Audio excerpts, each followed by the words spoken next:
I got my stuff organized in here, man. Except for, hold on.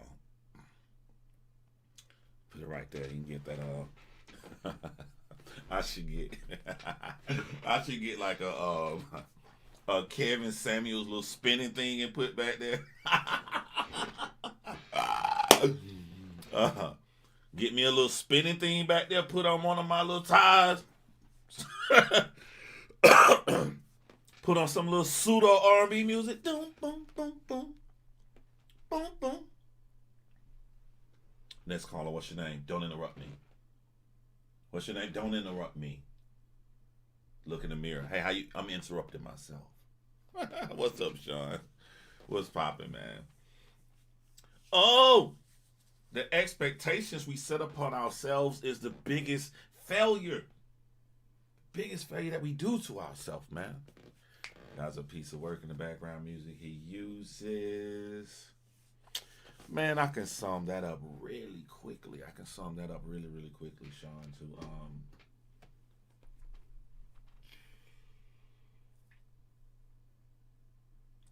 I think that human beings forget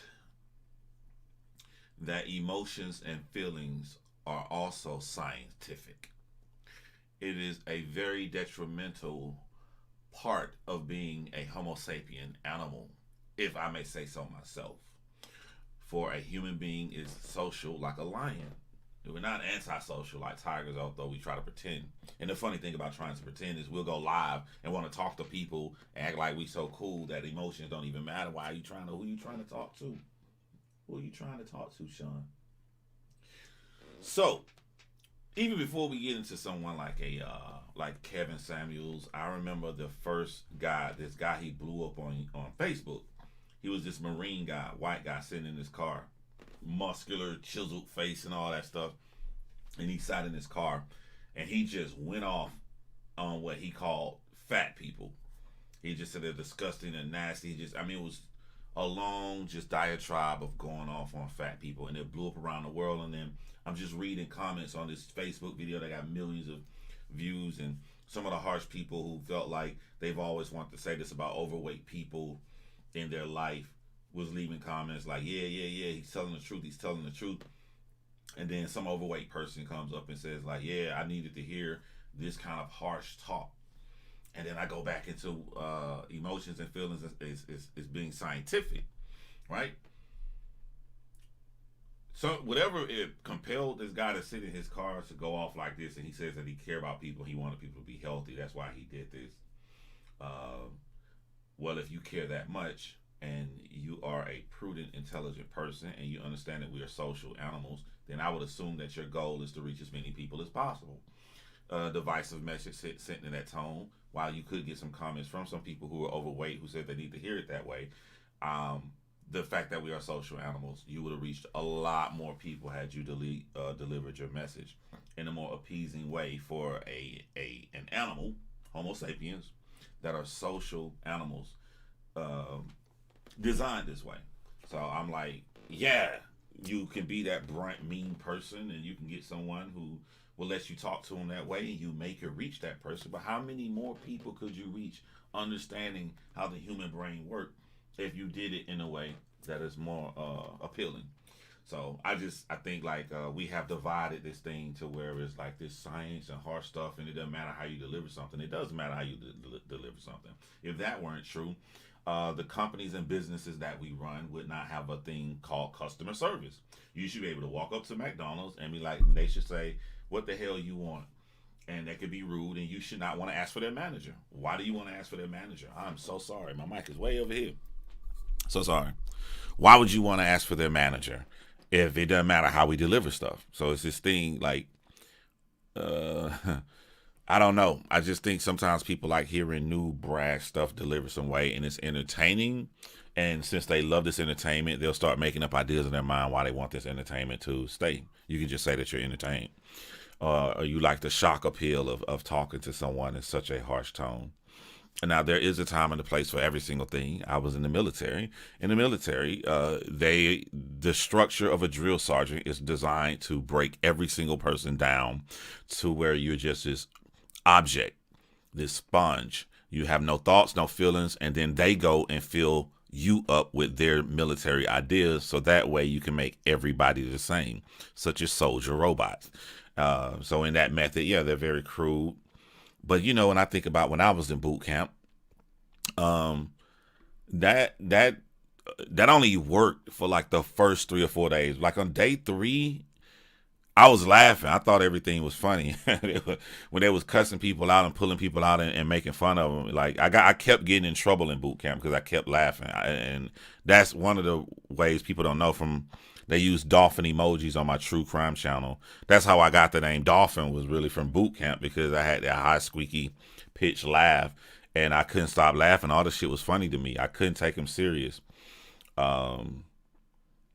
Yeah, I pretty much laughed everywhere, and I got in a lot of trouble. Matter of fact, if you see my picture in the military when I graduated from the Air Force, where the picture where everybody in their army fatigue, whatever you call it, BDUs, and everybody's outside and 2 guys holding the flag, I'm dead center on the photo, and everybody's looking serious. And if you point to me on the photo, I'm looking like this.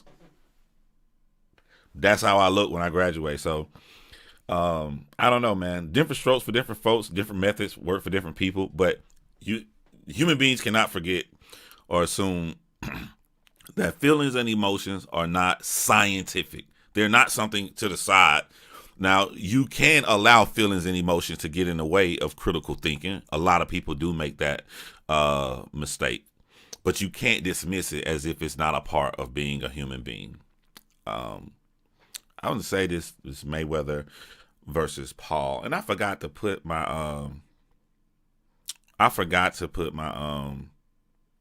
freaking thumbnail up, which I saved right here.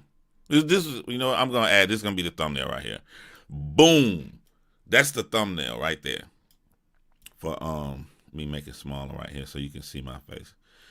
You'd be like, that don't look like Logan Paul and Floyd Mayweather.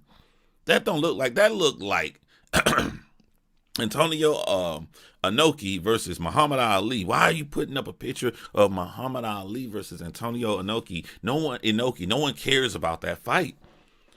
Why don't nobody care about this fight in history right here that you see on the screen? Why don't no one care about that fight? It's an exhibition. No one brings this fight up on Muhammad Ali's record, because this has nothing to do with Muhammad Ali's record. Exhibition fights have been going on since the beginning of time, and they will continue to go on. And I'm just going to teach you that you have to adjust your brain and adjust your feelings, because a lot of people are getting mad at themselves right now. First of all, I want to say a big F you. I'm going to cuss so bad right now, to Showtime, because I actually purchased this on the Showtime app. I spent my $55, $49. I don't even know why they put on tax or something like that, but it ended up like $55 some odd dollars.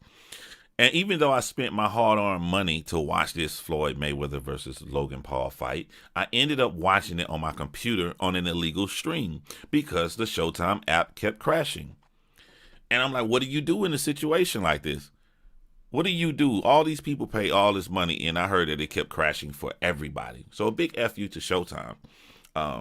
I have a way that I can watch any fight for free. I never have to buy a fight. So when I go out my way to actually spend money to buy a fight, I'm doing it for the same reason I have HBO Max, but I still went to the movies to see what's that, Mortal Kombat or something. I didn't have to go to the movies. I could have just watched it at home. I wanted the experience. You know what I'm saying? I wanted the big game day experience. I got my drinks ready. I got my food ready. You want to get that part of your life. But you know what? I'm not doing that no more for sure. I'm never doing that for Showtime until they can show me. Matter of fact, I'm not doing it for any app. I'll keep ESPN Plus because it comes into my package with Disney Plus and Hulu. But besides that, I'm not trusting these apps to spend $60 on the pay-per-view. But if we were to get into the Floyd Mayweather fight, right, I'm just sitting here like, how, if you really cared like this was a real fight, what if he would have knocked Mayweather head clean off and Mayweather been out cold? Like, if you care that much, you were already tricked. You was already tricked. The question was, did this hurt boxing? Boxing was hurt, if I can make this make sense. Boxing was hurt by asking the question. If you ask that question, that shows the state of boxing and how boxing wants to blame somebody else for their problems. This is an exhibition 8-round fight. An exhibition fight has nothing to do with boxing, period. So if you mentally allow an 8-round exhibition fight to matter, that shows you that you're not doing your job. Terrence Crawford is not doing his job. Errol Spence is not doing his job. Canelo Alvarez is not doing his job, because these are the professional boxers. Instead of worrying about what somebody else doing that's already retired and just go out here just having fun, making money on an exhibition, you should be worried about yourself and what you can do to garner that kind of attention. Everybody wants to look at somebody else and blame them for their problems. In the 70s, boxing was alive and thriving. Nobody blamed Muhammad Ali for wanting to fight in an exhibition match against an MMA fighter. That had nothing to do with boxing, as other fights went on in boxing, such as George Foreman versus what's my man name? George Foreman beat the crap out of him. He went 3 rounds with Muhammad Ali. I can't remember. Short little black guy. Anyway, boxing thrived on. It was totally separate. Muhammad Ali was just doing something to have fun with the fans and the public. That's all Mayweather was doing. And if we look at the stats, I'm like, not that the stats should even matter at all. But let me go to my pictures here. Like y'all, people be making themselves mad and stuff. If we look at the stats, Floyd Mayweather landed the most punches and threw the least amount of punches, which is what you expect. Floyd Mayweather destroyed him on the percentages. Floyd Mayweather's jab was at 50%. Floyd Mayweather's power punches was at 39%. 36 of 93 with a total of 40%. 40% on that is a little lower for Floyd Mayweather, but it's still insanely high for accuracy on boxing. This is a 44-year-old retired man that's 30 pounds smaller and about 4 inches shorter than his opponent out of his league. And while Logan Paul only landed at 10% jabs, 15% power, 13% of his total shots. People are saying that this is so devastating, this is so bad on an exhibition. If you care that much about an exhibition and it's in your brain engraved that bad, you should look in the mirror at who you are upset at. The power of the popularity of Floyd Mayweather is so amazing that people can care about an exhibition this much. Exhibitions has been going on since the beginning of time, or since the beginning of boxing, and they're going to keep going on. And other boxers are going to do exhibitions. Felix Trinidad did an exhibition. No one cared, and you're not supposed to care that much about it, an exhibition. But if you hold it to this regard, that you're upset or you're mad at a 44-year-old guy that looks like Spud Webb against the NBA players against this tall little kid, if it's in your head that much, then you got to really take a look inside of the mirror. By the way, too, when it comes to actual boxing, when they box, like when Logan Paul did not hold the little tiny old man, Floyd beat him every single time, bested him. Floyd could not knock him out and get him out of here because he kept holding Floyd. The fact that you go into it and say that you're going to make history, and then by knocking Floyd Mayweather out, but by the time we get to the last round, I mean, you've held so long that the last instructions from your corner is just go in there and survive. Just go in there, time up, hold him, and then you made history, kid. I mean, I'm cool because I know it's an exhibition, but I'm just like, that speaks volume to how insanely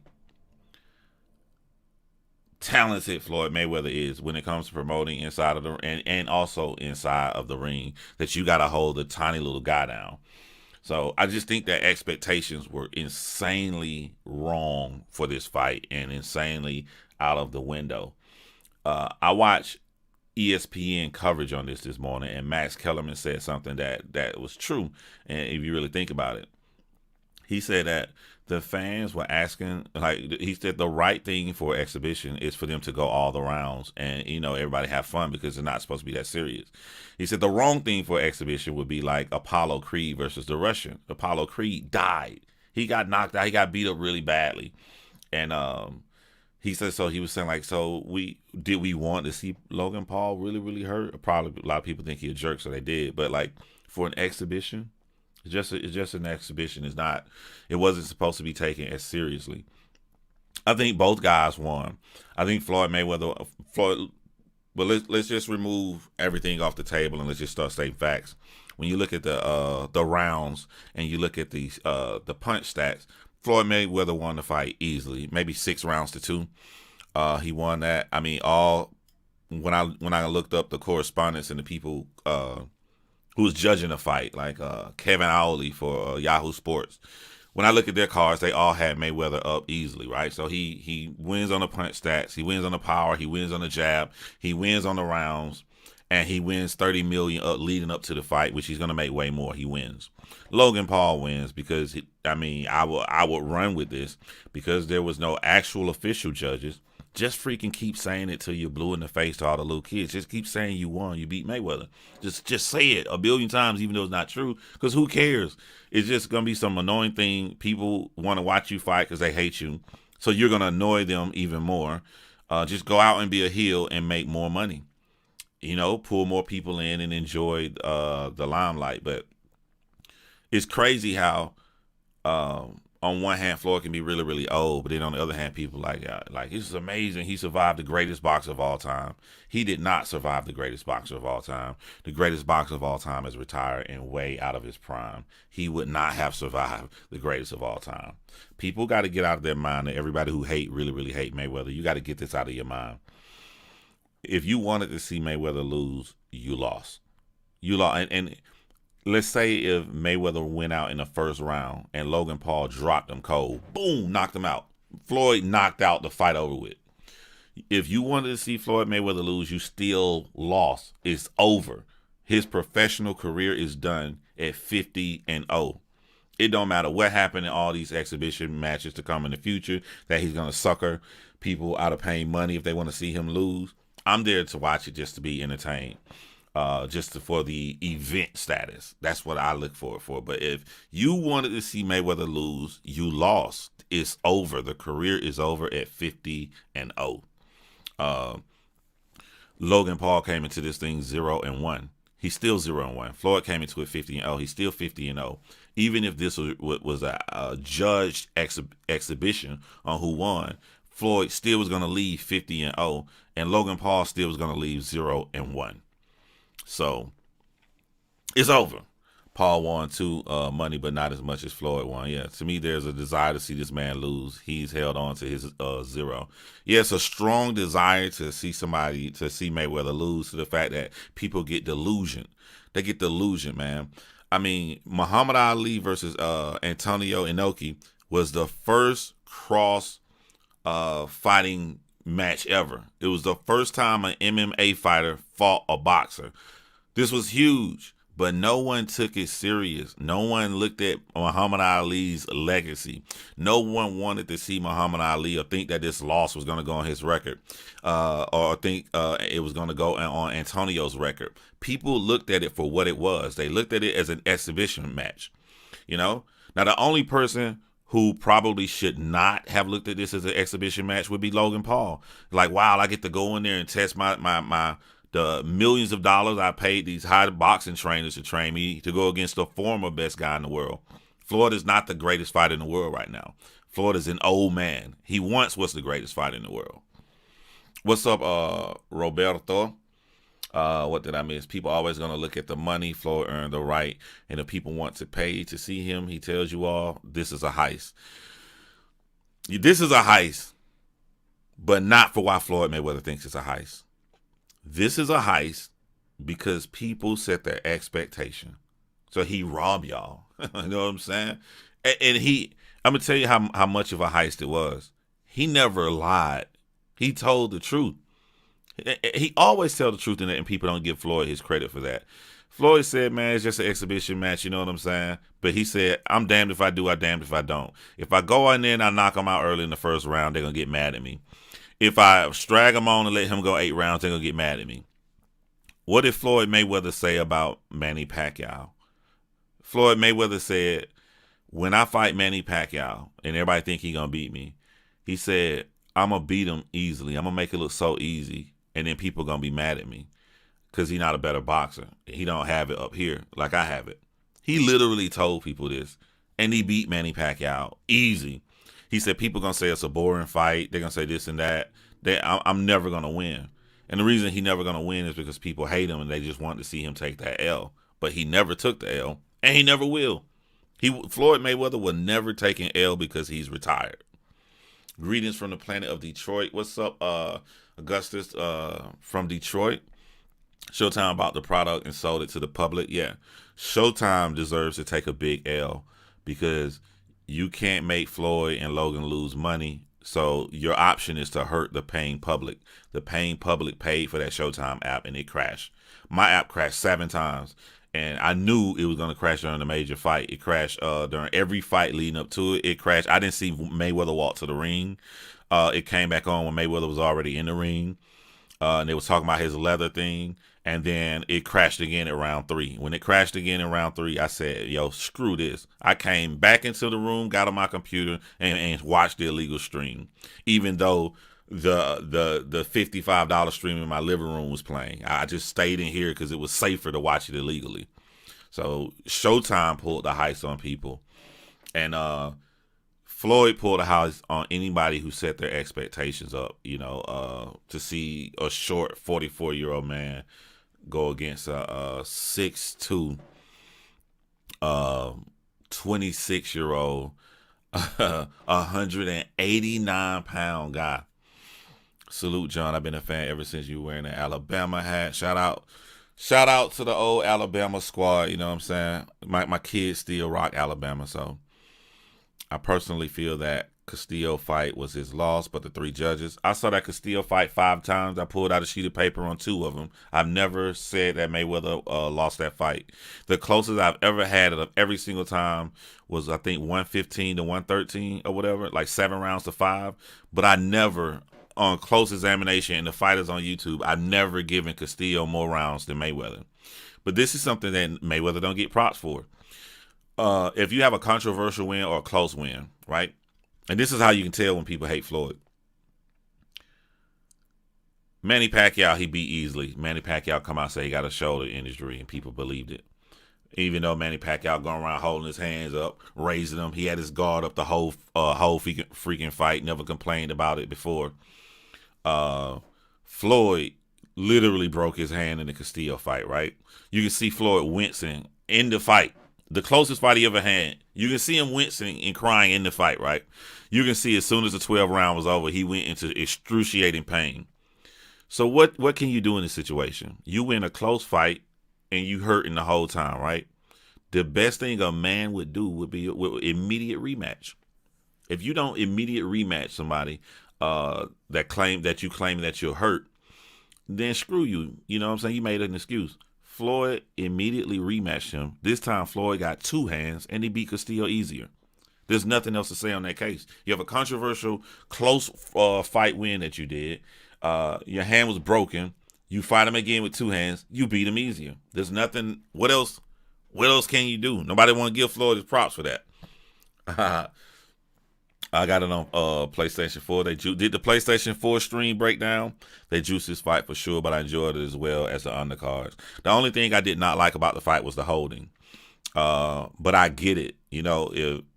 If I'm a businessman and I think if I put myself in Logan Paul's shoes, it's like I know I look sorry. I know this looks bad, but I can't let this guy go because it changes my life in such a drastic way if I can survive 8 rounds with Floyd Mayweather. Before the fight, I'm going to call him old, has been, he ain't got, but after the fight, to make myself look better, I'm going to say he's the greatest of all time. I'm going to say nothing but praise, because if I give him the praise, I can say I survived him. But it's somewhere the truth lies in the middle. He is old. He is not the same Floyd Mayweather. This is an exhibition match. And what Floyd is doing to these guys who don't know how to box, he's fighting like a Mexican. He's walking them down because he doesn't fear their punches. He can see everything coming.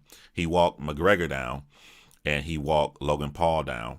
I knew he was going to try to walk Logan Paul down because I saw Logan Paul's previous 2 fights where he lost his energy really, really fast.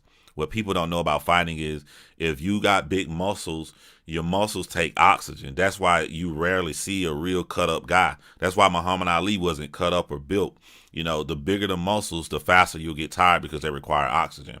And that's something that I don't think Logan Paul trainers or whatever tried to instill inside of him. So I knew he was going to try to do it. What I was intrigued about watching the fight was Floyd takes sometimes 3 to 4 rounds to figure you out. And then once he figures you out, the fight just changes overnight. It just instantly he started wiping the floor with you.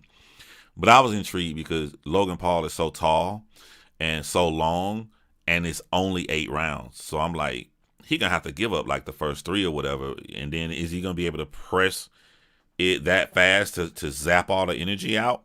Floyd actually started zapping the energy out of Logan Paul in round 3. I think round 3 or maybe round 4 was when Paul winced.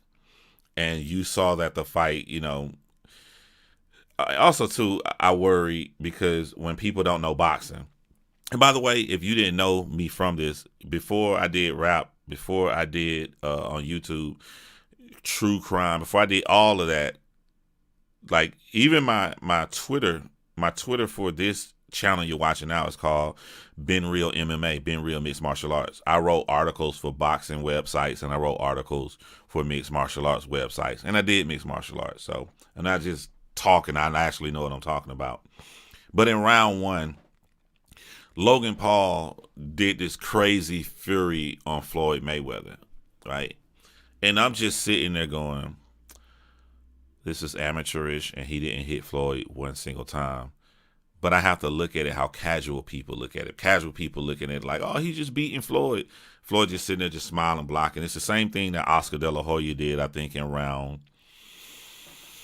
5 of his fight with Floyd Mayweather. He just had Floyd on rope and start swinging crazy, and Floyd slipped those 2 little rights in there and almost made De La Hoya drop twice. Bring the MMA reviews back. I don't know if they'll like it on this channel, man. If I ever did mixed martial art reviews again, I probably would need to make another channel or something for it. Logan looked hurt to me in the post-fight interview. Yeah, Floyd was killing them to the body.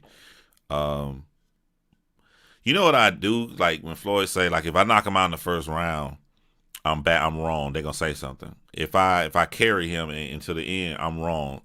You know, if Floyd does this again, if it's an 8-round fight, carry the person to round 6 and knock them out. That's what they begging for. That's probably the best scenario you can do, even though they still gonna say it took him 6 rounds. He in a no-win situation only because the public doesn't like him. He's in a no-win situation. Mayweather is the greatest fighter in our lifetime, period. Closest he came to losing was first Maidana fight, which no one talks about. I didn't see that. The closest Floyd Mayweather came to losing was the Castillo fight that we talked about when he had that broken hand. And again, I've judged that fight many, many times. I didn't see no controversy with Maidana. The problem with Maidana is if you smother somebody and you all up in their face like that, casual fans who don't really know boxing are gonna say you winning. They don't see that when you push Floyd Mayweather on the ropes and Floyd goes into his shell boxing style, inside fighting style. Floyd has never lost inside fighting. If Floyd be destroying people on inside fighting. Miguel Cotto got Floyd to the ropes so many times, and Miguel just standing there walking around, and people was screaming like, "Why don't you rush in? Go, go, go!" He's on the rope, because people weren't seeing when he had Floyd on the ropes like that. Floyd was tagging him. Inside fighting, bam, bam. Floyd was crushing Maidana's stomach. He was crushing him on the inside on the inside fighting. But if you're a casual boxing fan and you see one guy press another guy on the rope and they're just swinging, to a casual fan that don't know boxing, they're winning. They don't see the inside, the power punches that the other guy is doing. So I didn't see any controversy. But here's another thing. Whenever people ask Floyd or say they got an issue with a fight, what does he do? He rematches them and beats them easier. Close fight with Castillo. Rematched them. Beat him easier. People say it's a close fight with Maidana. Rematched him. Beat him easier. I watch your channel because of the way you think things thoughtfully out. Came across you from the Missing California Boys. Thank you, X-Con. He wasn't even using the shoulder roll, yeah. You should do a UFC 263 review. That card is stacked. Yeah, that card is stacked, man. I've never missed a UFC pay-per-view. Ever. Ever, man. My Blockbuster card, we going all the way back in the day. When I owed money on my Blockbuster card, when I didn't pay it when they went out of business, it was because I kept the UFC 1, 2, 3, and 4 VHS tapes. That's how far back I go with mixed martial arts, man. My old Blockbuster card, I owe money for mixed martial arts. He caught Floyd at the bell, and he was obviously hurt. Then he beat the hell out of him the next 7 rounds. Oh, man. I saw a couple solar plexus punches that Floyd hit Logan with that looked like they hurt Logan bad. His soul came out of his chest. Yeah, there's a shot you can get of Logan Paul where Floyd made him really wince really bad. And that's when I started screaming. I was like, yeah, the fight over. I thought Floyd was going to. The fact that this was round 5, I think, round 5, 4 or 5, when Floyd really hurt Logan to the body. And I was like, this fight over with. I think Floyd carried him, man. I think Floyd carried him, but Floyd wanted to do more. It was a mixture. Floyd wanted to carry him, but at the same time, he was frustrated at the hugging that Logan did. Maybe he was frustrated because he was going to try to knock him out, or maybe he was frustrated because Floyd does like to entertain, and he knows that the crowd is booing. That's going to be bad for business. You can't entertain him. And I agree with Floyd Mayweather. It's just that whenever I put myself in Logan Paul's shoes, I can't blame him for holding. You know, I, as a fan who watching, paying my money, I don't like to see it. But if I'm Logan Paul and I know my future and what can happen if I survive 8 rounds, I'm a motherfucking hold too. I ain't even gonna lie to y'all, man. If I know the difference in what can happen to my new boxing future, if I know that my professional boxing record is 0-1. Logan Paul had 3 fights. Floyd Mayweather fight don't count as an exhibition, and his first fight with the other YouTuber didn't count because that was an exhibition with headgear on. His rematch with the YouTuber, that was his first professional fight, so he's 0-1. There are people who are 25-0 who can't make the money that Logan Paul makes in boxing. So I know if I'm 0-1, my future now that I've signed with Showtime is drastically increased. If I survive, I would have held too. He damn near picked him up, man. The hugging memes was off the chain. What's up, Solo Bobby in the building? I watched him with you, yeah. Yo, my cousin in the chat right now, bro. He remember those Blockbuster MMA, the UFC videos I had, man. Yeah, everybody. I'm like, what? 18 years old, everybody going to get all kind of movies and stuff. I'm the only kid getting mixed martial arts from Blockbuster. Most things are made to attract casual fans. To me, this is all sports. I'm actually losing interest. I don't understand how exhibition could have anything to do with boxing. I just think that people care too much about Floyd Mayweather. I mean, let's use other sports, right? Let's say, does the Big 3 have anything to do with the NBA? Does the Big 3 affect the NBA in any kind of way? The Big 3 basketball league. If Terrell Owens starts a little reality show football league against Ocho Cinco and their squad, does that have anything to do with the NFL? In no other circumstances, even Muhammad Ali versus Antonio Inoki on the picture above right here, that had nothing to do with boxing. No one in professional boxing cared or looked at that. If this was any two people have been doing exhibitions since forever. Freaking recently, Tito Trinidad did an exhibition. Did it have anything to do with boxing? People care way too much about Floyd Mayweather, and they want this guy to get hurt so badly. Did you watch Pride Fighting? Yeah, I watched all Pride. One, I mean, name it.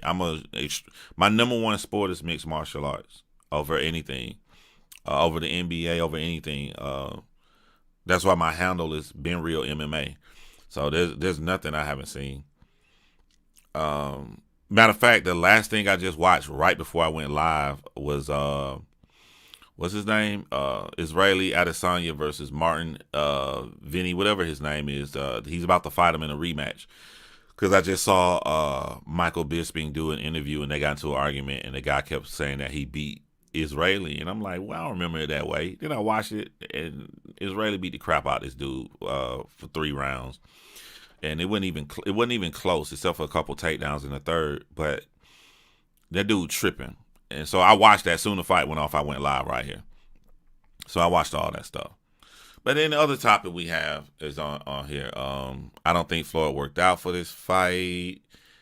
I think Floyd did what he was supposed to do. He was supposed to look at this as an exhibition because it was an exhibition. Logan Paul did what he had to do. Logan Paul looked at this as a real fight. Why? Because he's young and it really, really matters more what happens to this fight. It matters less with Floyd Mayweather. Floyd Mayweather will die. He will leave this earth 50-0. He can do 9 more exhibitions and he can get in one exhibition too many where he actually gets knocked out cold. He still will leave this earth 50-0. These aren't real fights. So, people got to get that inside of their heads. So we go to the other topic. YouTubers can't get along, right? And I'm piggybacking because I saw, what's my man's name this morning? Kwame Brown make his, that's what his live was about people not getting along. But Kwame wasn't talking about YouTubers. I changed my title to YouTubers. Kwame was talking about black men. He talking about black YouTubers and everybody going at each other. But there's a reason I didn't put in my title, Black YouTubers Can't Get Along. It's because I'm in multiple communities where it's not just black people. When you're dealing with true crime, 90% of true crime, I think maybe 93% of true crime is women. Of those 93%, most of those are Caucasian white women. Right? That this isn't me. This is YouTube analytics that you can see behind the scenes between my different channels. I see where black YouTube men go after each other and fight and stuff, right? I see the same thing in every other community. I literally see no different. Some of the hardest things I say, and I said that on this channel, when people have come at me, it wasn't coming from like another black dude. You know what I'm saying? The craziest shit came from like if a woman YouTuber, comes at you and do all kind of crazy stuff. And then when I said that on this channel, they took the clip of me saying that, played it, and tried, John's racist. Like, you know what I'm saying? Even though I'm just saying stats or whatever. So, you know what I'm saying? I know we don't want to see our people fight. I know especially you don't want to see black YouTubers and black men go at it and be divisive towards each other all the time. But I'm telling you guys from experience, bro, it's everybody. It's what YouTube is doing to everybody. It's not one race. It's not women. It's not men. You cannot make it from 0 subscribers to 100,000 subscribers without somebody coming at you, without somebody honing in. And a lot of this stuff comes from envy, jealousy, purposeful clout. Like they may even like you, but they like, oh, if I come at this dude right now, this is the way. A lot of it comes to when people get a little bit too obsessed and start watching one YouTuber a little bit too much, and they don't even realize that they got a little bit, not all the way, they got a little bit of envy. If you got something negative to say about everything another YouTuber does, you're way watching that person a little bit too much. There's a bunch of people out here in the world, and you're not asking yourself whether your critique is right or wrong. Why do you have so much to say about this particular one person of the hundreds of thousands of YouTubers, maybe millions of YouTubers that are out here on the planet? Why are you focusing on this one person? So, and sometimes people focus on one person because they've made it in their mind that this person is going to hurt their community. They're saying rhetoric or an ideology that's going to so much get into the minds of our community that they need to be stopped. My critique to that particular subject, because I have actually done that before. I was like, yo, this dude is saying some weird weird stuff, and what he doing is crazy. And I got too caught up in watching another YouTuber and not liking what their points, that I would make videos about them. And I look back in hindsight now, the people that you think is really, really big and they're gonna hurt a society, that doesn't exist. Nobody's that big yet. No, there's no YouTuber like that. Even the people who are not on YouTube who got far bigger reaches, let's say, such as Umar Johnson. You know what I mean? People I can walk down the street, black people, black Americans. I can yo, you know who Umar Johnson is? And so a lot will say no, but some will say, yeah, I know who he is. You know what he does? Nah, I think he's trying to do some school. They don't know nothing about this dude. They don't know none of his talking points. They don't know nothing. I'm purposely trying to name really, really big popular people to show when you feel like you just want to continuously break down another YouTuber, even if you're being objective and there's no malice involved, if it's for the reason that you think that their ideology is just going to spread around like crazy, it never happens. I got to tell you that from 10 years, 10 whole years, and I keep saying 10 years. I think I've been on YouTube more than 10 years now. 2009? What's that? That's what, 11, 12 years or whatever? It never happens. It never happens. Sometimes someone can come in and they can shape the game. They can shape the game up with an interesting discussion. Someone like a Kevin Samuels can come in and he makes it interesting because it's new. You never seen someone talk to people the way they do, so direct, and it's shocking and it's bold. So something like that is going to be enticing and get people to talk about them, such as when Kwame Brown finally pops on YouTube or whatever and such. And in those situations, but my counter to that is if they turn the power off and they can't watch everything. Yeah. Joe Rogan is pretty powerful. He is like Johnny Carson. People go on his show for his cosign. They blow up, but he can get canceled as well, though. I would even use Joe Rogan as an example to say how popular he is and how the number one podcast ever. His opinion still don't matter. Ain't nobody finna go out here and do nothing because Joe Rogan did it. And if we look at, I think companies are going to have a real problem trying to figure out the relevance of someone. Hear me out. I see how huge Joe Rogan is, right? But when I watch Joe Rogan, if it's a free clip on YouTube, but when you tell me he's solely on Spotify now to listen, I've never watched Spotify. I've never heard Joe Rogan on Spotify. He is not that important enough for me to go to Spotify to just hear him out on the whole to some our podcast. He is important enough for me to go in and look at that visual thumbnail on YouTube to see the little 10-minute clip of a 2-hour set and maybe watch that. So you can't really gauge the power that, and this is one of the top guys of people have, companies are going to have a really, really hard time. And because of this, because so many people will be able to watch those clips on YouTube, it probably gave Joe Rogan more money than he really deserves. Because in order for Spotify to get their money out of Joe Rogan, he has to bring those viewers to Spotify.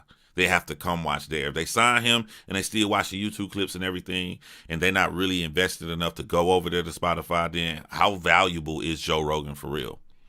So sometimes, because we see these people all the time, it gets into our head that they're bigger than what they actually are. Facts only joined Spotify for Button and canceled when he left. So you have a point, yeah. Because I have an iPhone. If it's on Apple Podcasts, I'll listen. And you know what I'm saying. If not, I'm not going to look for nobody. I don't know nobody on earth that. To me, my number one podcast in the world, and it's on Apple, is Double Toasted, and that's just because they're fun. They make me laugh. But, there's no serious topics that I go chase to go look for. Facts. I have a friend who blew up on YouTube. Joe Rogan mentioned him, Robert Frank 616.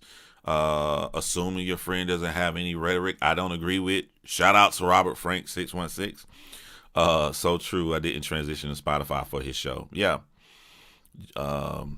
It's bigger than that. Like you said, John, I feel like this is a big experiment And I just saw a video that just said the Secretary of State said we can't control a hack to the power grid. Prepare for lights out. Damn, that's what's up. What do you think about Woodley versus Jake Paul? Salute from B More. What do I think about Tyron Woodley versus Jake Paul? I think the biggest flaw that I see, I paused the video when they showed Jake Paul training or Logan Paul. And it's a huge critical mistake that Logan Paul and Jake Paul do in their training camps because they're rich. They got money. They can do this. They will spar anybody.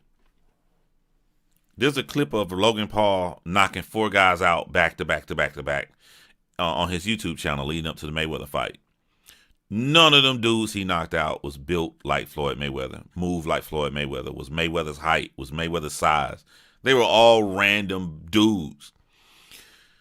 I don't understand why Jake Paul or why Logan Paul didn't go get someone like a Stevie Forbes or someone who can mimic and fight like Mayweather. That's what you do. If I was training somebody, you know how like your boxer would say, you know, for this 12-round fight to make sure I don't get tired, I box 15 rounds. I think that's a mistake.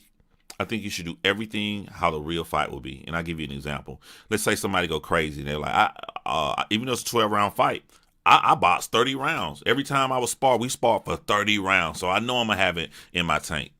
Well, when you spar for 30 rounds, you have told your brain how and when to conserve the energy. You're purposely conserving energy for 30 rounds. So you could be laying off on round 11 because you know you can come back with more energy in round 15. If you condition your body to that, and then you go into a 12-round fight, you may subconsciously conserve a lot of early rounds where you would not have had you simply done a 12-round fight. The way you throw your jab at someone who's 6 feet tall would be different than you throw a jab at someone who's 5'8". So those tall guys that Logan Paul boxed and he throwing a jab at him and he knocked all 4 of them out, it hurt him to go against and fight somebody shorter like Mayweather. I say all this to say,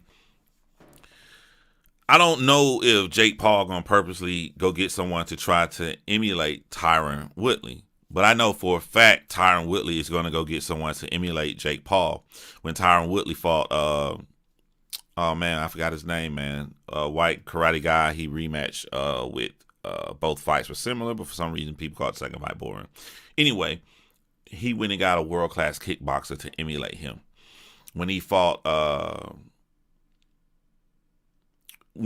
anybody, Tyron Woodley not wasted money, but spent extra money to get someone that was just like them, which will give Tyron Woodley an advantage. And also the fact that he's going to go train at Mayweather's gym. Now, here's something to help the Paul brothers out, especially help Jake Paul out. I don't look at them as YouTubers. I don't. Not as someone who's been watching boxing.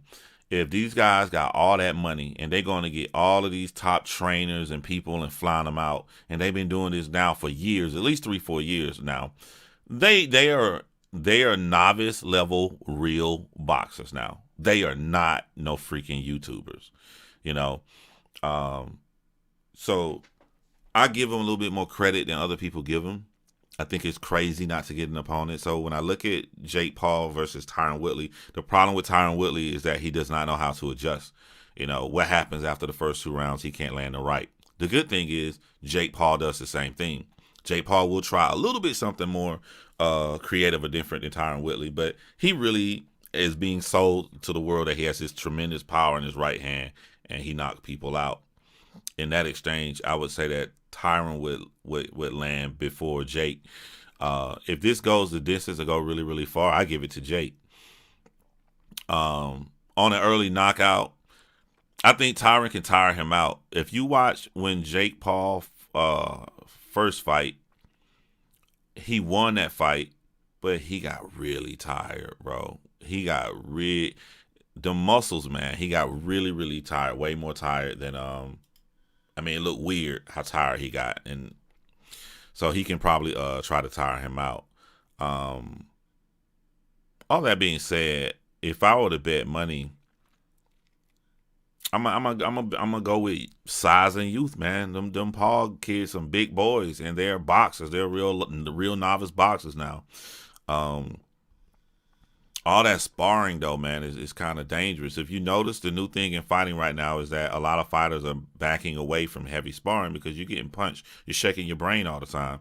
And Jake Paul is crazy, and I think he's going to excessively spar, and that could really hurt him in the long run. Yeah, Darren Till, Tyron Whitley fought him, but I was thinking about the Brazilian Jiu-Jitsu guy. Tyron Whitley put all the weights on his back and those heavy cemented book bags because Damian Maia. Yeah, that's who he fought for the belt. Yeah, he Tyron Woodley trained specifically for the person he's fighting. Jake Paul and Logan Paul don't do that. I started a podcast in 2008, 2009. It was ahead of its time. Yeah, a lot of people got picked on, man. A lot of people got picked on for doing stuff ahead of their time.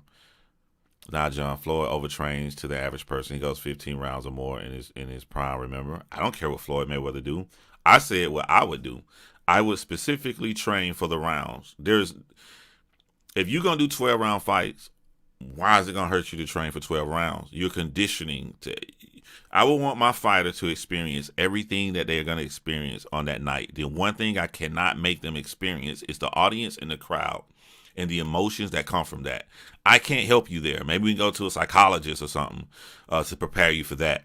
But when it comes to the fight, I would engineer everything for this fight. Specifically, not more, not less. We're not going to spar for 3 rounds. We're not going to spar for 39, 40, 50 miles. We're going to spar for 12 rounds every time. Now, I may throw, if I get multiple guys that, let's say if I get 3 guys that have mimicked your opponent, I may take one guy out in round 6 and switch and put the other guy in because they're doing the same style, mimicking the guy, but they're remaining fresh. Because if you can learn how to fight against somebody and conserve your energy for someone who's always fresh, that can help you out. But I would still only do it for 12 rounds or 5 rounds if it's a championship mixed martial arts fight. Double toasted is great, yeah. And also too, let me tell y'all when it comes to black YouTube men going at it with each other, because I think a double toasted, like I said, that's my favorite podcast. Double toasted they black, they don't have beef with anybody. Why don't double toasted have beef with anybody? They're blowing up, why? What's the difference? I think the difference is when you start asserting how most of the people get into beefs are the people who have different ways of how you can help out the community, right? Or help out people. Tommy Sotomayor says black women are just insanely bad beast or whatever, and weird to me that a black woman would listen to that and be like, this helps me. But some of them said it. That's fucking weird. Kevin Samuels called him on the show, and he pretty much goes boot camp style, drill sergeant style. If you really listen to the stuff he says, he's saying stuff like a drill sergeant would say to someone in boot camp, and I say that coming from boot camp. Like when he talked to the guy, like, hey, you got a big dick. I mean, you would know it if you got one. If I said that in a stronger term, everything Kevin Samuels said to that dude, I would sound just like a drill sergeant. All the exact same words. But all of these are different ways that people can assert that they can help out a community. And when you start getting into those topics, I don't know what it is about people, but people watching, they almost egg it on for people to go against each other. They'll watch this person and watch this person. And that's almost they want them to mentally fight or have it out instead of guys getting on a panel and contrasting ideas and talking. One thing I've learned as I gotten older and done more YouTube is I feel so laid back and relaxed talking to someone who has a different opinion than I do. I wouldn't go on nobody's stuff like this, like alert, ready to argue. You know what I'm saying? I'm going back there to have a conversation. There are some things that I believe that are true that can be effective. There's some things this other person believes that can be ineffective. I kind of have a general idea of what this other person thinks, but now that I'm about to talk to this other person in detail, I'll get to know more about why it is they feel the way they do and how they think that this will help. And maybe learning that, I'll learn something and change my viewpoint. Or in maybe hearing that, I will have a counter argument to show them how what they think is wrong. It's just a conversation. But we kind of egg it on and kind of push these YouTube creators to go at it with each other. Powerful people have figured out how to control you and take your power away from you. And I'm looking at the camera as I say this because the power is in the people. When y'all see somebody do something that y'all don't like, you run over and watch them. You just help them. The people that never understand, like, if you're not going to work and you making money off YouTube full time, and then that person is spreading a rhetoric that you think is detrimental to your society and is not going to help, why would you pay them money to do it? Why would you give somebody money to destroy your community? When you go over and look at someone that you feel that their rhetoric could destroy your community, you are literally paying them money to help spread their message. The power is always in you. The power has always been in the people with their vote. But powerful people have figured out how to control your vote. Billy doesn't like this. Sarah doesn't like this. Mike doesn't like this. I don't feel like doing 3 different things. So we got Billy, Mike, and Sarah. Instead of me trying to figure out doing 3 things, hey, aren't Billy, Mike, and Sarah Christians? All 3 of them are? All right, so I can just get all 3 of their votes. I'm just going to go to their town, and I'm just going to talk about how I'm the Christian senator. I'm the senator for the Bible, and I'm going to hold the Bible, and I'm going to smile. And that way I'll get all 3 of their votes without trying to go into detail of what 3 of their individual points that they wanted to see in a senator. People have figured out how to use you guys, you know? I used to say, why are all these black women going on Kevin Samuel's show and getting embarrassed? Like, why do they keep doing that? Why? I don't get it, you know? But that emotion triggered, she didn't do it right, I'm going to do it right. He makes you look bad. Oh, them 2 didn't do it right, I'm going to do it right. He makes all 3 of y'all look bad. Oh, them 3 didn't do it right, but I got him. I'm just going to say it louder. He makes all 4 of y'all look bad. And all of them who claim that they don't like Kevin Samuels and the stuff that he says have given him money. They gave him their view. Because people forget the most power. The people do have the power, but powerful people have figured out how to take it away from you. They figured out, you know, that's why it's such a, you know, people be asking, like, oh my God, John, did you see such and such made a video about you? Did you see the choke video? No. Why you didn't see it? Why the hell I'm going to sit over here in my chair when I could be chilling doing the things I like in my one life I got to live? I'm already past the midway point. I'm 41 years old. Why would I want to subject that time to hear somebody say some lies and talk negative about me? And then I'm going to pay them to do it. Why would I do that? You can give me the highlights if you want to. I ain't finna go click on it. Everybody loves a good car crash, rubbernecking, yeah.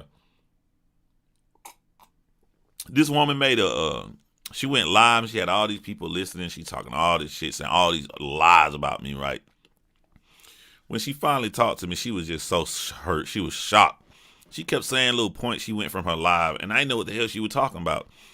Because she thought, you know, people be lying. They'll say they didn't watch it, but they'll really go sneak and watch it. No, I really don't watch the shit. I'm a passionate dude. I don't know how to lie. If I watch something, you going to know I watched it because I'm going to come out crazy on your ass. So when she finally talked to me, she was like naming all these points from her live, and I was like, I didn't see it. And she was like, yeah, but and then that time when I said, what you said that? You didn't know I said that. You didn't see I told you I didn't see you live. You made it about me, ma'am. I don't watch. We live in a land of weak people. If someone is offended by what others say, then they're just weak-minded, and really nobody has a right to be offended. If you're offended, you're not rooted in your values. Shout out to BJ Sal, if I'm saying that right. I kind of disagree with you, BJ Sal. And this is what I started this. If you go back to the beginning where I started this live off. We have totally removed emotions from human beings as if it's not a part of our DNA. It's not a part of being a social animal. What do you mean you don't have a right to be offended?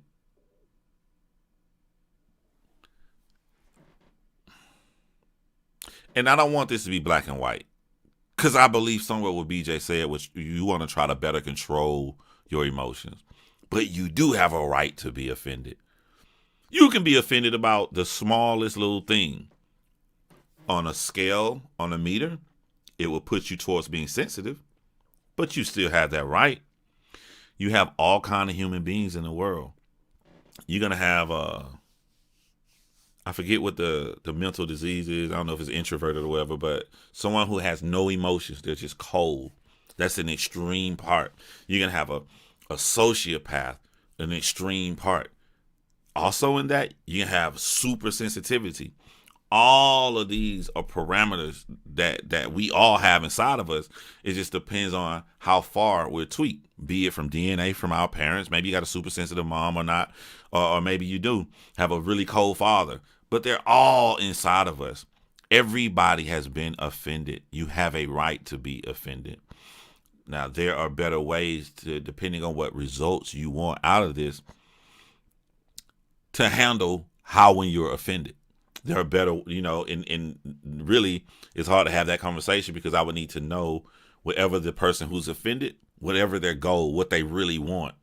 And then I can pit how they react to being offended to how successful would that reaction be to the goal that they wanted, if that makes sense. But they have a right to be offended.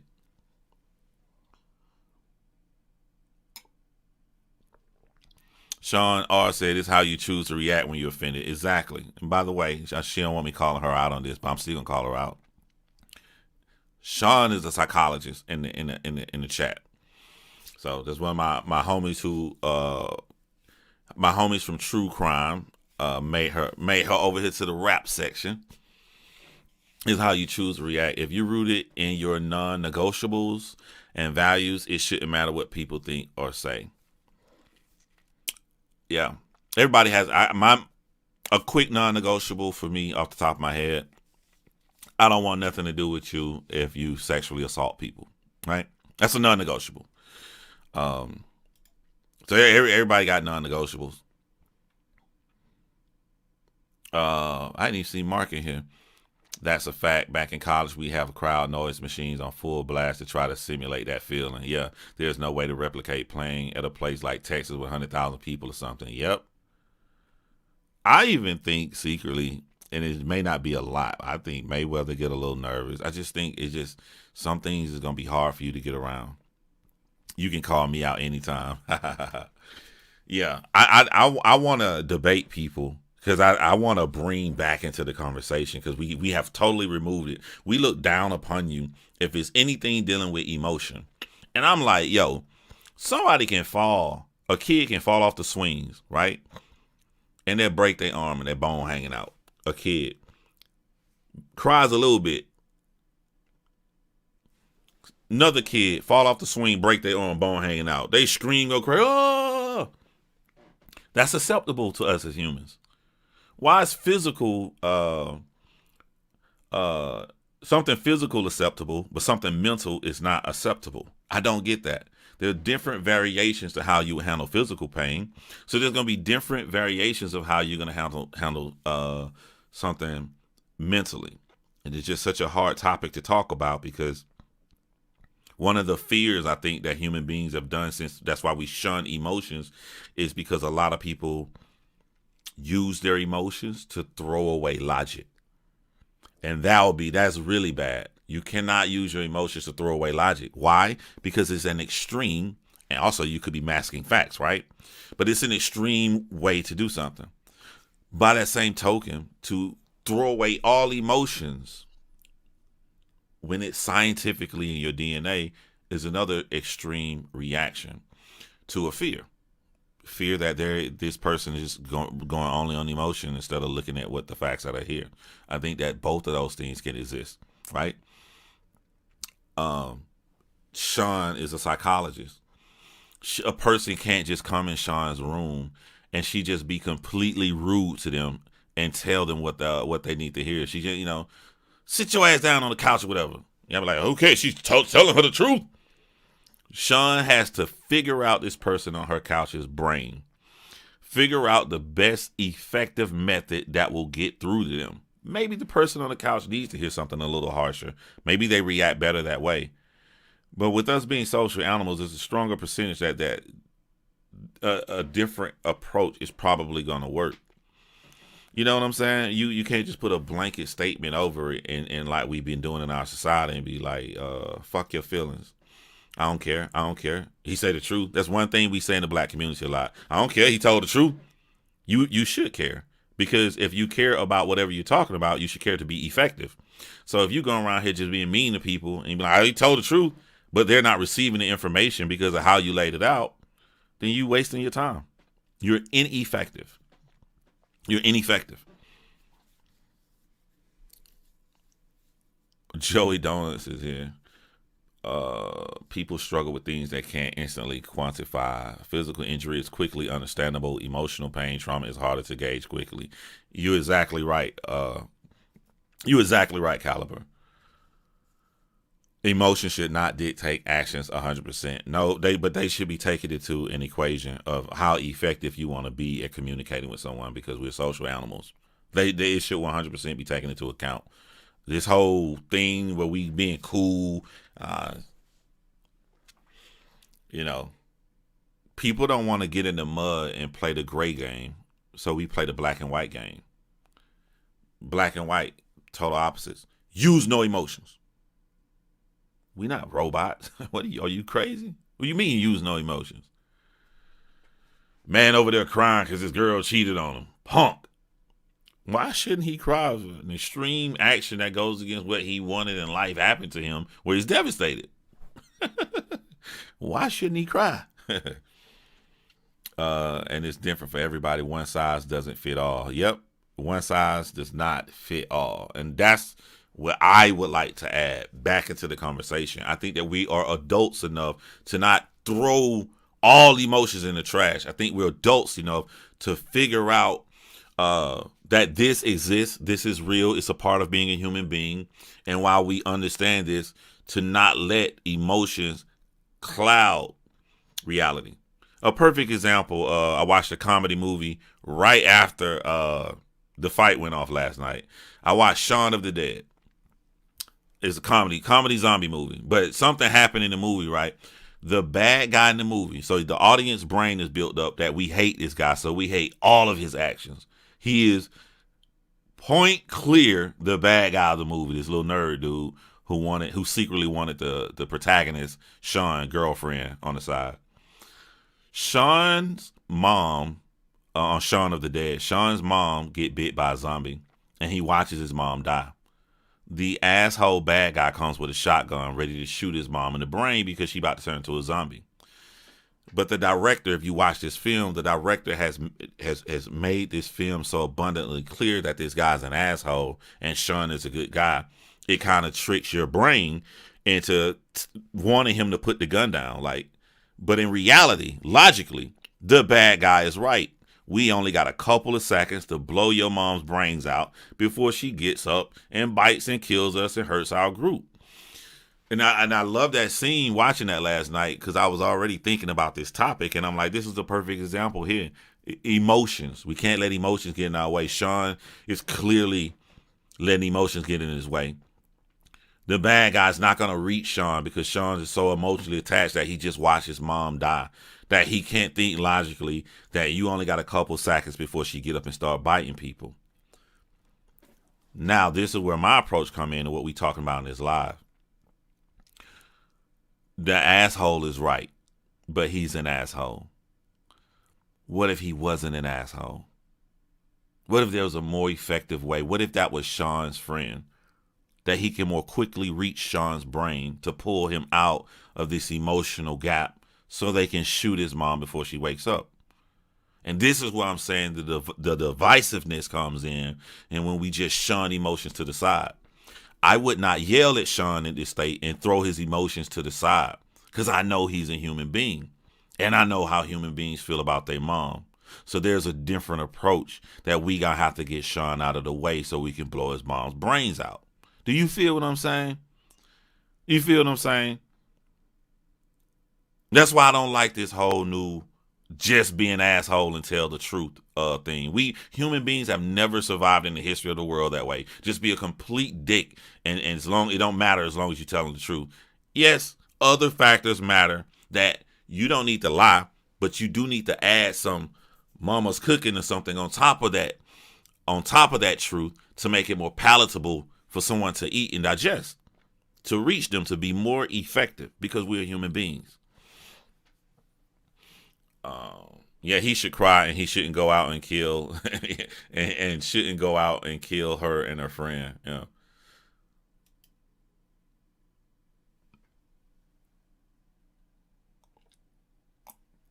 Ex-con said it's always in how you present it. Exactly.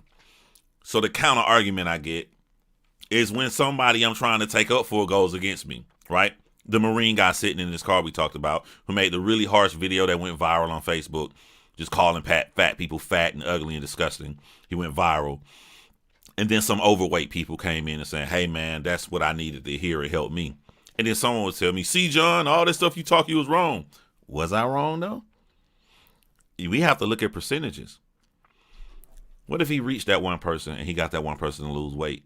Great. That's awesome. What if he'd have made his message more palatable that he would have reached way more than one person?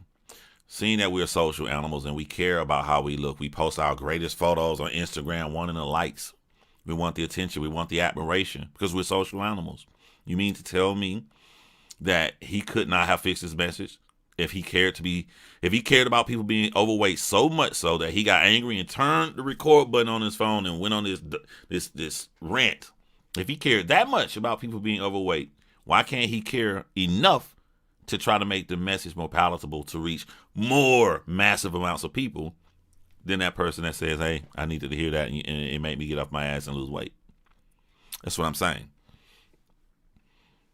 An emotional man is a dangerous person. An emotional man can be a dangerous person. Yeah.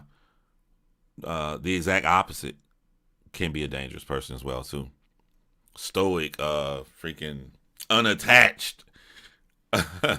Which is what oftentimes you do find with killers and serial killers. They can be a dangerous person.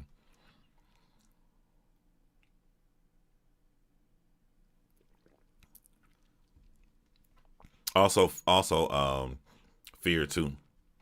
I'll tell you what I do like about Kevin Samuel.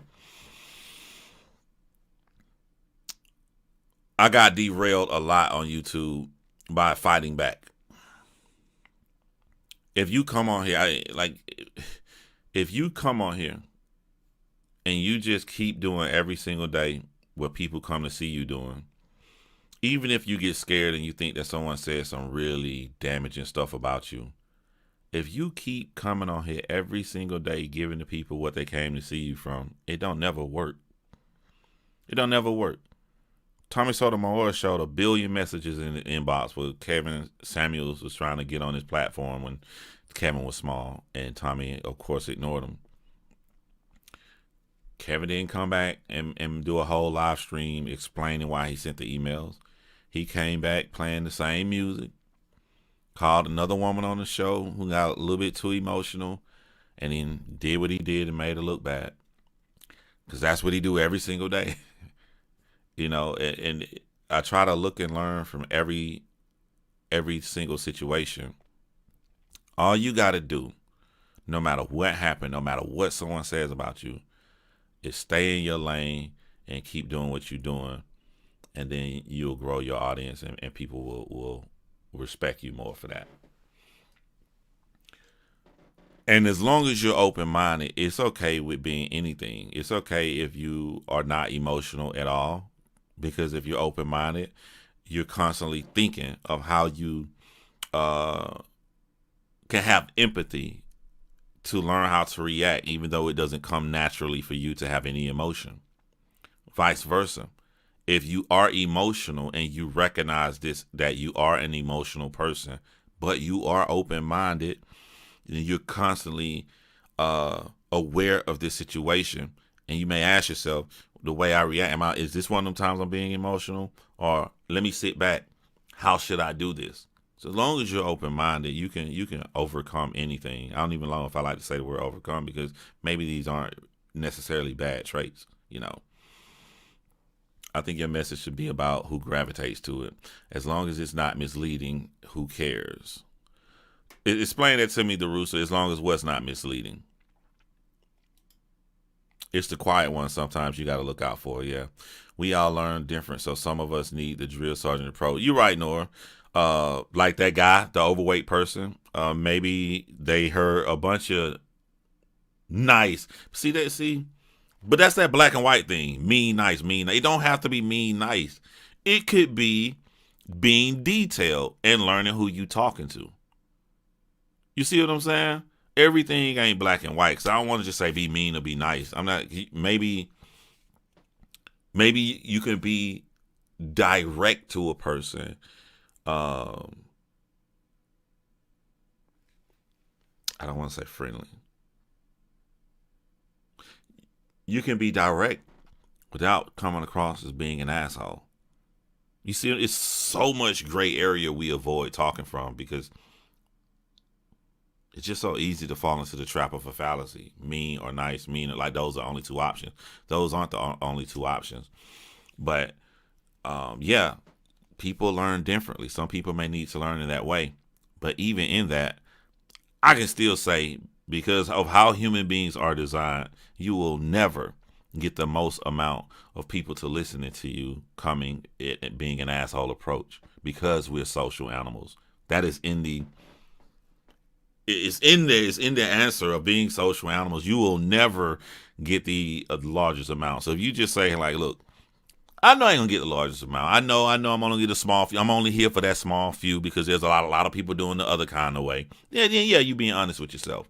But you're not gonna sit up here and tell me you care so much about whatever topic you're talking about the people who fall and do the wrong things on whatever that topic is. You're not gonna convince me that. So I care so much, I give it to them straight, and I don't care how they feel. I don't care about none they feel and none of that. I'm just gonna give them be raw and real. And, you talking to them crazy. All right, but you're not gonna convince me that that's the best approach. It will never be the best approach because we are scientifically social animals. As long as the information you're giving isn't misleading, I don't think you should have to be you should have to be passive in your delivery. That's that fallacy thing. That's that black and white thing. Who says you have to be passive? Who said? I never said somebody has to be passive. I never said that.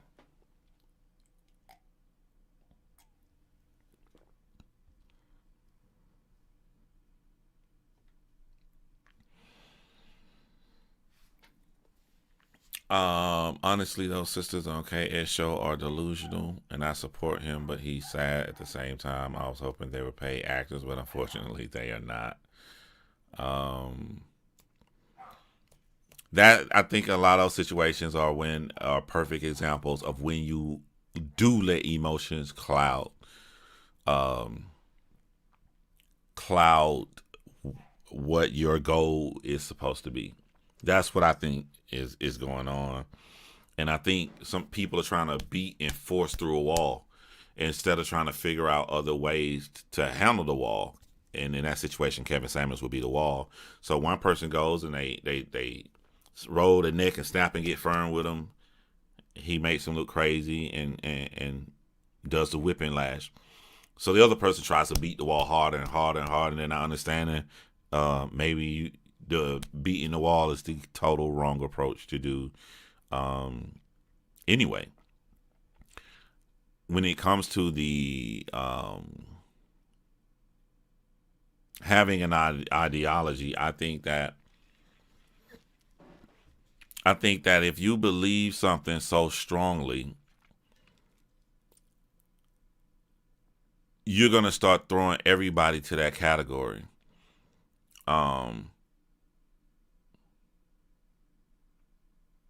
I have seen people go on that show and they were well mannered, they were respectful, they did not cut him off, and he threw them to the same exact cliches as he does everybody else. When I'm watching, I'm like, well, wait, she didn't do that. She didn't say that. So you just got to be careful, and you got to care to be detailed. You got to care to listen to people more than having a preconceived notion of them because they physically fit a category of what you're trying to preach to. So you catch more flies with shit than with sugar these days. I disagree. I don't think unless something really changes and there's a new evolution in Homo sapiens, you will never catch more flies with shit than you will with honey. This is gonna sound gross, but there are other options. Maybe maybe somebody needs some honey shit. Maybe somebody needs some honey shit. I don't know. I don't know. I didn't everything I tell y'all, I done made every mistake. I'm not looking down on nobody when I told y'all that, like, sometimes you think that somebody's ideology is so bad it can just hurt everybody, so you go after them. I done went after somebody before. I done made all the mistakes I'm telling y'all about. So all this is I'm saying from what I see and from personal experience.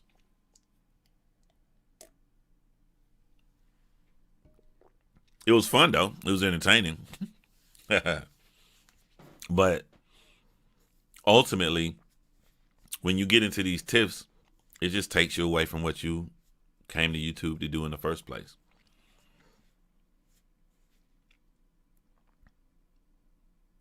All right. I'm going to go meet with my partner on the next podcast case we're doing. Sean, since you came over here, I'll let you know. We're going to do DJ Ficky. The DJ in Georgia who was ruled a suicide at first, but it's actually a homicide.